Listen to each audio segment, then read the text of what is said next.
Say Goodbye, Saturday, March 8, 2014, 1:15 a.m. As if I haven't had enough to think about in the last 24 hours, I'm now being forced to confront the D1 issue. I'm increasingly inclined to forget that my alter ego even exists, as you can probably tell. That's because his life is increasingly irrelevant to me, as is that pinky promise. I can't think of us as the same person anymore. I'm me, D1 is D1. He's the guy who's still with Kylie. I'm the guy who's separated from her. I don't care if you agree or not, that's how I see it. I can't see how it would be fair for me to work away the rest of my days as a mere prop to D1's failing life, all on the basis of some self-promise I made in different circumstances. What I'd dearly love to point out to D1 is this: it's not all about you. But I know that I'm unlikely to say anything like this now that he's finally got me on Skype. Hey, D2, I hear my own voice strangely reverberating out of the blackness. The video feed loads, and I see myself sitting at a desk in a dimly lit hotel room. Behind me are beige walls and a bed with floral-patterned, bronze-themed pillow slips and covers, plus a pointless elongated throw cushion in the same material. I'm reasonably certain that D1 is using the throw cushion between his knees when he lies on his side. We've both got really bony knees, you see. There's a nondescript print hanging over the bed, centered between two cheap light fittings. I can see more than a few scuff marks on the wall. All this confirms standard Dixon, Cox and Peters policy, putting the likes of me, us, in the cheapest possible hotel. You're looking good, D1, I say, noting that he is exactly what I see in the mirror nowadays. This should be true in reverse, but not tonight. I wish I could say the same, dude. Shit, what happened to your face? It's that fall I told you about? Ah, of course, I'd forgotten. How can you forget, dickhead? It's settling down now. I can see. The bruise is turning yellow, which means it's starting to heal. It's hard to work out who is saying what. We are speaking together. On cue, we both start laughing and then stop at exactly the same moment. I knew this would freak me out. Likewise, I say. After a pause, D1 continues. Hey, tell me, how does it feel knowing you're a copy? I'm trying to figure out what Frank's been up to. Do you feel like a different person? No, I answer. It's like I walked in that booth and walked out, same as you. Except when you look in the mirror. Surely then you know it wasn't you who walked in, it was me. I think it was both of us. I can't see how that could be true.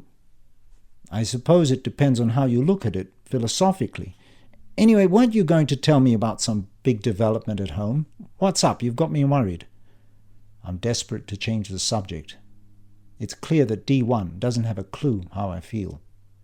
Oh man, yep, something big has happened, really big. But first, let me not forget my manners. How are you, dude? I mean, are things okay for you at home and at work? It's all quiet, all good. You'd love Frank's pad here. Is it like the Wanneroo house? Because that's pretty darn cool. I loved that night I slept there. I can't help but notice D1's use of I. Yeah, but nicer. I think Frank might have used this place as a kind of headquarters. For example, he has more clothes in the cupboard.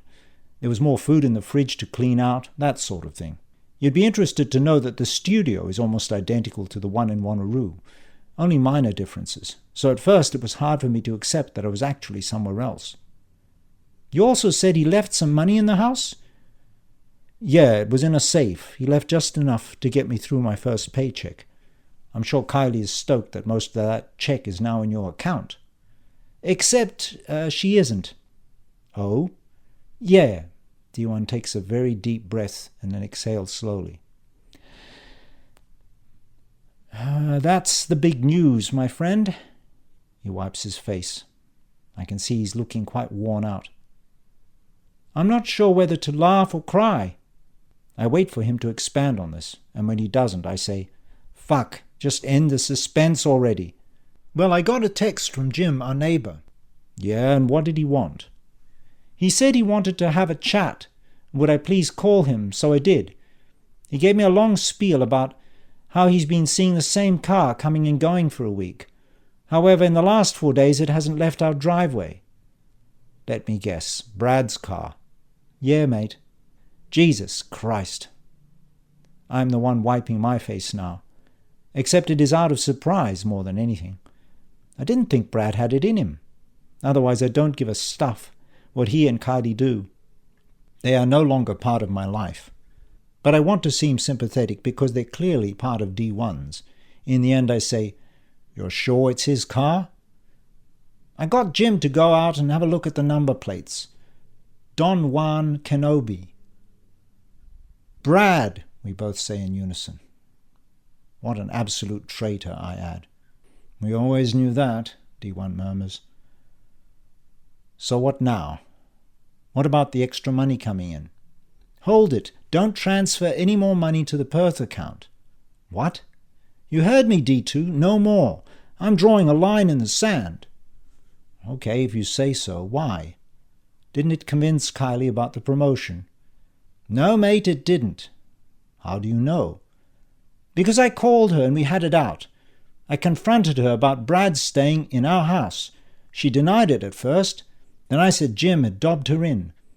Her response was that she thought Jim was a gentleman, but is now disgusted by him. I said I was disgusted by her. She answered that we obviously wanted different things in life. I said she obviously wanted more money. She replied I was a loser, who had now become some sort of criminal. When I asked what the hell she meant, she replied that Brad had helped her go through the online accounts, and they noticed that the money had been transferred from an East Bank account in Victoria. Brad seems to think we're laundering money for the mafia. So basically the bank transfer ended up being the final straw. She's now going to divorce me. When I get back from KL, I have to stay at Frank's house in Wanneroo. I can't even collect my things until it's convenient. Apparently Brad is still too weak after his operation to cope with the stress." "You're shitting me." "No, mate, it's all true." When I hear this, I breathe out in disbelief. So what happens now? After I ask this question, D1 pauses to wipe his face again. "Sorry, mate, there's only one thing we can do. We both knew this moment would come sooner or later, didn't we?" "Are you talking about the pinky promise?" "That's right. I hate to do this to you, man, but the time has almost come for you to say goodbye." "You're kidding." "I'm sorry, it's the only way." We're both silent for a while. He's sitting there rubbing his face nervously, and I'm speechless. Eventually D1 continues. "See, I have no choice. I have to come over to Melbourne to start a new life. I'm going to go back to Perth just to wrap things up, draw enough money to buy a ticket, and fly to Melbourne. That's when, being the copy, you'll have to erase yourself, just as we agreed. We can't have two of us staying in the same house now, can we?" He looks down and says, "Surely you can see that. I hate being so brutally legal about the whole thing, but events have forced my hand." "So I don't get a say?" I'm afraid I couldn't help raising my voice. "Dude, we might be the same person, but you're still the copy. Besides, it's what we agreed." I like how he treats us as the same person for some purposes, but not for others. Was I always so self-serving? My first instinct is to argue with him, but I can see this would be pointless. He just wouldn't get it. I now have a fairly good idea why Frank never bothered to tell me his secrets before. In the end, I'm comforted by the fact that none of it matters, especially given the events of the last day with Ian, Silvio, and Justine. I have a plan. I am going to live with Frank. D1 be damned. I'll just have to be up front with Frank and do it soon. So I sigh deeply and say, "Okay, man, you're right. We made the promise. Of course I'm going to stick by it." "I knew you would, and I feel terrible. It could just as easily have been me with the short straw. But think of it this way. Frank does it all the time, right? I mean, he erases himself and he's not troubled. Besides, you'll carry on because I'll carry on." "No, dickhead. On your plan, the person I've become, with all my memories here, will cease to exist. You spineless caricature of a human being in my mirror. Is this the one who gets to carry on? Before I can answer, he pours salt on the wound by saying, Of course I'll be taking over your life there. That mightn't be so easy. How will you know what to do? Obviously you'll have to send me some kind of note in the next few days, telling me where to go, who is who, that sort of thing. You've only been there a couple of weeks. I know the sort of stuff I'd write to you about coping in KL. How hard can it be? I can't see another way. Can you? Not really. Very well. I suppose I can do that. What about Kylie? Are you going to try reconciling one last time, or is that it? No, mate, that's it. But you know what I'm going to do? When I see her, I'm going to throw that damn wedding ring, the one we could never wear, at her feet. She can get stuffed. Well, I've got the ring. Any time you want me to send it, just tell me. Sure, no hurry. I've still got a bit of finalizing to do here. Professional pride and all that. I can't leave just yet. By the way, I haven't told you, Teresa Green and I have gotten quite close. So close, I'm even hoping she'll ultimately move to Melbourne to be with me. So, maybe there's a happy ever after in there for us. You never know, eh? Yeah, sure. I can hardly wait. I thought Teresa was married. She is, but she's unhappy, like we are. Seems her husband is a total layabout. It's all up to her to bring home the bacon. She's sick and tired of it all. I haven't met Teresa in person, but she's beginning to sound awfully familiar. Okay, man. Well, I better go. It's late here. Copy or not. I've got to get some sleep. So I'll catch you later, eh? For the time being, I'll be on standby. I knew I could trust you, D2. We'll be together again, as one person. Yeah, I know. It's all for the greater good. Yep, it is. Catch you. I hear a blip as the Skype connection ends, and I think about how much I have changed. I knew I was a coward, but I didn't realize how selfish I could be. Then again, cowardice and selfishness are just mirror images of each other. 9:15 a.m. I'm up late and I'm looking in my fridge, noticing I'm out of milk, fresh milk anyway. The liter I had in there has gone off. That's strange because it seemed fine just yesterday, and the use-by date was still ages away. It feels like some sort of omen.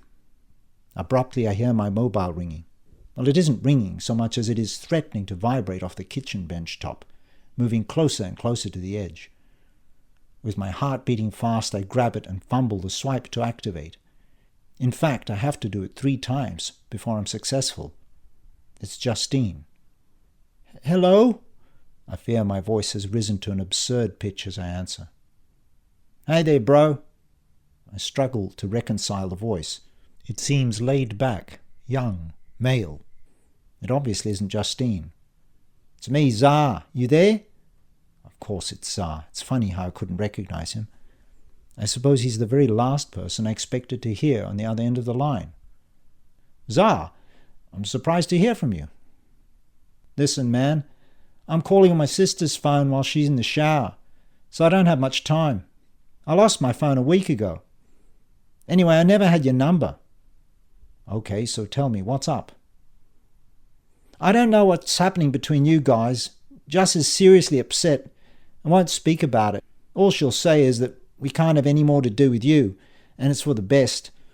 I thought she was pissed off with you, but now I'm guessing it's nothing like that. I reckon it's that Ian McRae dickhead. He's out to get just through you guys. You know Sylvia's no longer with McMahon's, don't you? Whoa, back up a bit. What was that? Last I heard, Sylvia was coming out of some disciplinary meeting. Then Ian came into my office, closed the door, and gave me some veiled threats. When he left, I went out to speak to Sylvia, but they said he had gone home on stress leave. I didn't think anyone was fired. That's just it. Sylvia wasn't fired. He quit. But why? The writing was on the wall. Ian was just waiting for the next opportunity. The smallest slip and Syl was going to be out in his arse. Anyway, he didn't want to make Just's target any bigger, so he took stress leave for the next 4 weeks and gave his notice. What? That's crazy. What was the whole disciplinary thing about, anyway? What did Ian try to pin on Silvio? Apparently, McRae came in yesterday morning and got Jennifer and the IT guys to do a full audit on Silvio's computer. There were one or two pictures that one might class as vaguely pornographic, but really they weren't. They were just memes that featured semi-nudity, probably off Tumblr or something. More importantly, he was supposedly surfing the net for up to 4 hours of the day. That's bullshit. He was always doing stuff for me. Sure, but he probably left some site on in the background. Anyway, Ian's got his way. I suspect Juss is worried that you're next, unless you guys had some sort of row. Nah, mate, no row, no nothing. I've rung her so many times. She won't return any of my calls. Yeah, she's pretty resolute about that. She's all clammed up, and grim as grim can get. I'm wondering whether Tsar knows anything about Justine's previous career. It seems he doesn't. The whole thing is starting to make some sort of sense. Listen, mate, I really want to talk to her. Do you think I'll get a chance? It's important. No dice. She won't even consider it. So how come you're calling me? I'm ashamed to say it, mate, but I need a favour. Actually, the band needs a favour. And now that Silvio isn't working anymore, we've made him our manager and engineer. So he's our fourth man. We figure that if the music thing takes off, he won't need to care about paralegal stuff anymore. That's a pretty long bow, Tsar. It's tough to break into the music scene. You know that. Well, it seems we've got a chance, and we can't afford to blow it. We wondered if we could come around tomorrow. Sure. What's this all about? You know how Fungus Records were meant to see the gig at the Espy? It seems a rep was there for the second set. Record company wants a demo EP in a week. Silvio had the message waiting in his inbox at home. We gave his address as our contact. Anyway, he was too depressed until this morning to check his emails, and now he has, and it's there. They want Yoda, which, as you know, we need to re-record, and apparently they want some other songs that show a bit of variety, something that makes us stand out from the rest. Some originality, some genre variations that would be good so that they can help decide the right image to craft. Currently, we only do the one thing. I've got some ideas, but without a studio and some decent engineering and production, we're basically fucked. A rep said he'd heard our SoundCloud stuff and says it won't cut it. He thought the live set was promising, though. So we have one chance, and this is it. Do you think you could help us? Sure, mate. It's not like I'm doing anything. But it's only one day. We need more than that. Monday I'm back at the old grindstone. Why Monday? That's a public holiday. You're kidding me. No, mate, Labor Day or some shit. Seriously, look it up. I'm supposed to go to TAFE, but fuck that. Otherwise everyone else is off. It's a long weekend. In that case, buddy, we might just be in luck. 2 days isn't much. Let's see what we can do. I don't suppose you're free today as well. Well, I am, but Seb and Bart are both in Geelong for the Motor City Music Festival. They bought tickets ages ago, and I can't convince them to ditch it. Silvio's down there too, with his half-brother in some wooden boat race. So basically there isn't any point in doing anything until tomorrow. Okay, tomorrow it is. What time do you want to start? Dunno, 10? Make it 8:30 a.m. We've got a long day ahead of us. Seriously, dude, I don't know how to thank you. You can do one thing for me. For sure, shoot. Tell Justine that I don't regret getting to know her. That I'll never regret getting to know her. Can you do that?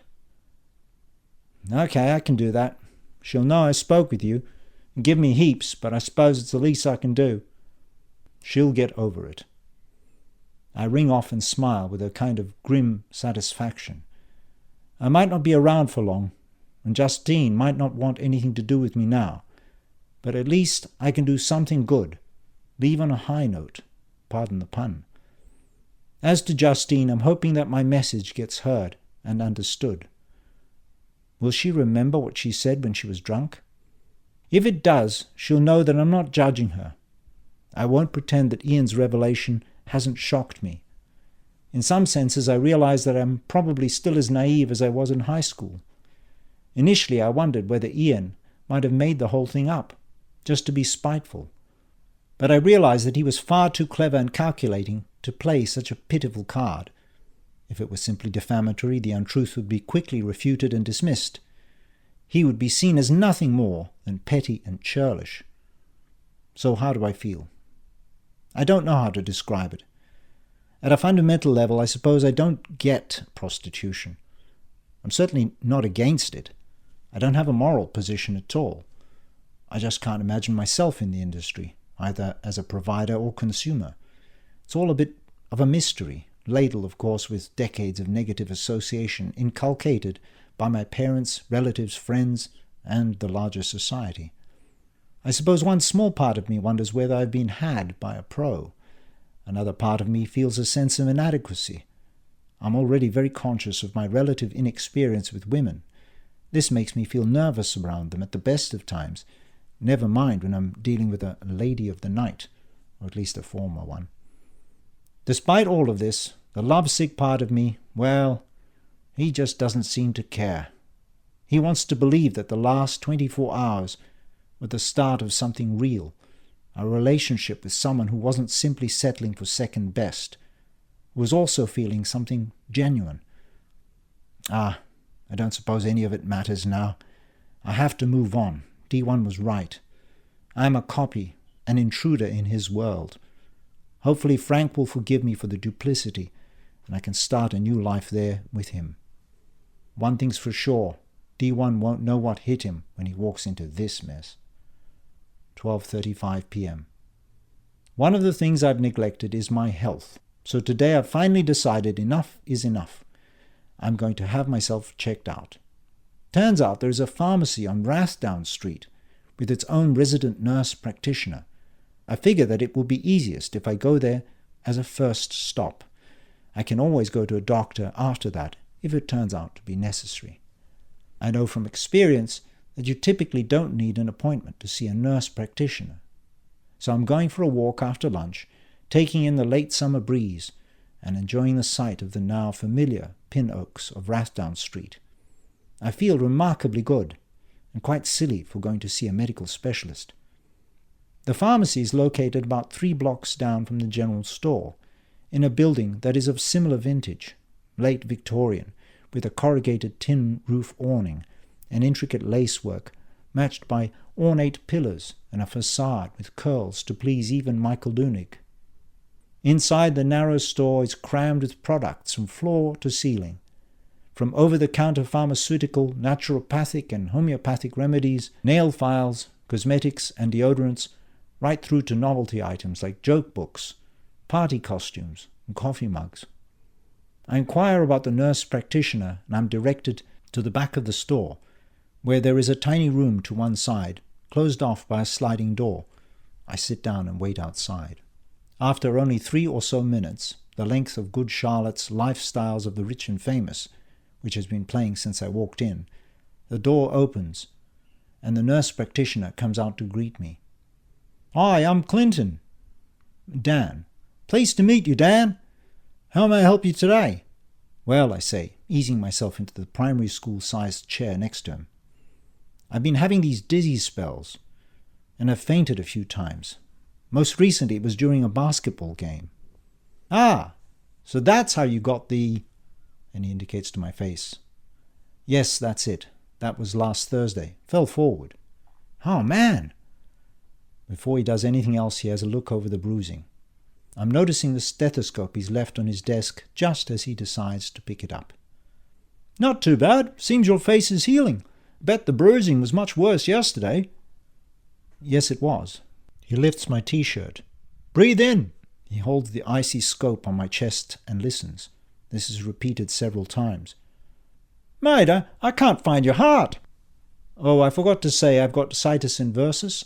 All my organs are on the other side." "You're kidding. Hey, that's pretty cool. You're my first one." He's grinning like a Cheshire cat as he relocates the stethoscope, but the grin quickly fades. After a while, he lets the scope drop, and he starts to feel with his hands. "What are you doing now?" "Feeling for peripheral pulses." Eventually he stops. "You can lower your shirt." So what do you reckon, Clinton? Anything I need to be concerned about? I'd really like you to have an ECG. You'll have to go to a doctor for that, but as near as I can tell, you've got arrhythmia, or what is properly called cardiac dysrhythmia. Basically, you have an irregular heartbeat. Without an ECG, we can't say exactly what kind. Is it dangerous? Not necessarily, but there might be an underlying cause that needs treatment. Any history of heart disease in your family? Yes, my uncle. He died of a heart attack. He choked on something at a barbecue, and that brought it on.